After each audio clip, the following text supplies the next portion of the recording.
Bonjour, bonjour, bonjour, bonjour, dans le nom de Jésus. Eh bien, ce matin, nous avons une très bonne nouvelle, en ce sens que nous allons prendre notre parole dans la parole de Dieu, donc dans la Bible, dans le psaume 14. Nous lisons la parole et après, on va donner des petits conseils, d'accord? Dieu vous bénisse. L'insensé dit à son cœur, il n'y a point de Dieu. Ils se sont corrompus, ils ont commis des actions abominables. Il n'en a aucun qui fasse le bien. L'Éternel du haut des cieux regarde les fils de l'homme pour voir s'il y a quelqu'un qui soit intelligent, qui cherche Dieu. Tous sont égarés, tous sont pervertis. Il n'en a aucun qui fasse le bien, pas même un seul.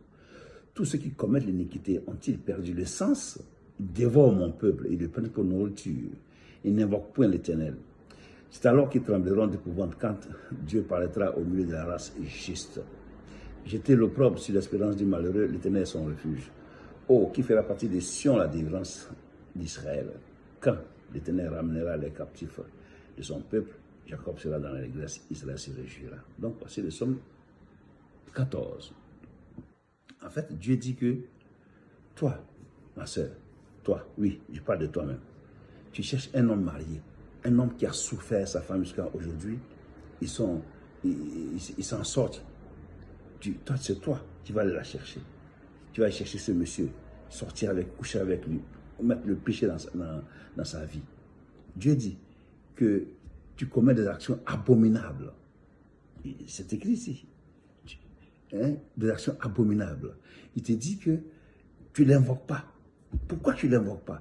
Mais parce que ce que tu fais, quand il va apparaître dans le milieu de la race juste, c'est-à-dire quand il va venir pour juger, tu seras coupable et tu vas payer ce que tu es en train de faire. Ça veut dire quoi? Ça veut dire que laisse le marié là. Il faut le laisser. Et demande à Dieu, prie, demande à Dieu de te donner ton mari à toi. Oui, c'est écrit ici. Il faut que tu cherches, il faut que tu demandes à Dieu de donner ton mari à toi. Ne va pas prendre le mari d'une autre.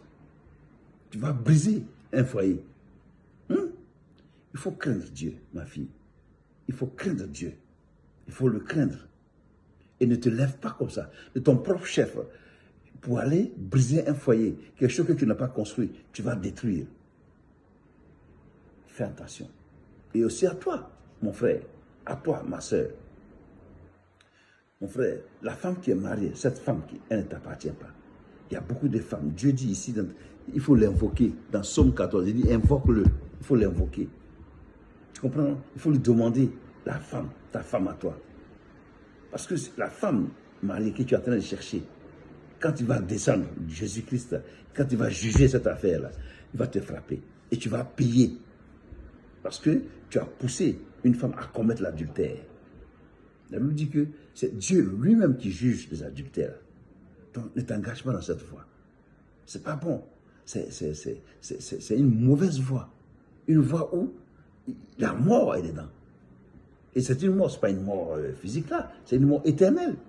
Donc, éloigne-toi de cette voie-là, éloigne-toi de cette voie et prie pour que Dieu te donne ta femme. Il y en a des milliers, il y en a des milliards même, des femmes, des milliards qui ne sont pas mariées, qui t'attendent. Parmi elles, là, demande à Dieu la femme que lui a réservée pour toi, elle va venir, il va te la donner. Et puis maintenant, tu es marié, tu fais tranquille, tu vis ta vie tranquille.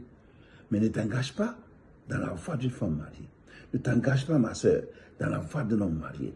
C'est vraiment un interdit de Dieu. Il est écrit, l'homme quittera son père et sa mère et s'attachera à sa femme.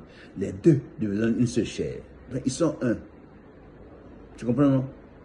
Et Dieu a ajouté que l'homme ne sépare pas ce que Dieu a joint. Ça veut dire que c'est un commandement, il ne faut pas séparer. Mais toi qui prends sur toi le courage d'aller séparer, mon frère, ma soeur, quel que soit d'où tu viens, dans le monde entier, tu t'es engagé à une voie où ton adversaire, il s'appelle Jésus, le Dieu de toute la terre. Tu comprends? Ton adversaire, celui que tu combats là, il s'appelle Saint-Esprit, le Dieu de toute la terre, le Dieu qui a créé le ciel et la terre. Il a donné un ordre que tu n'as pas voulu obéir. Tu as compris? Et donc, enlève ton pied et va maintenant consulter Dieu, le prier, tu dis, donne-moi la femme que tu m'as donnée, donne-moi. Et il va te donner ça. et quitte cette voie de méchanceté, de péché. Que Dieu te bénisse. Que Dieu te bénisse. Et très bonne journée. Et à la prochaine pour une bonne vidéo. Amen.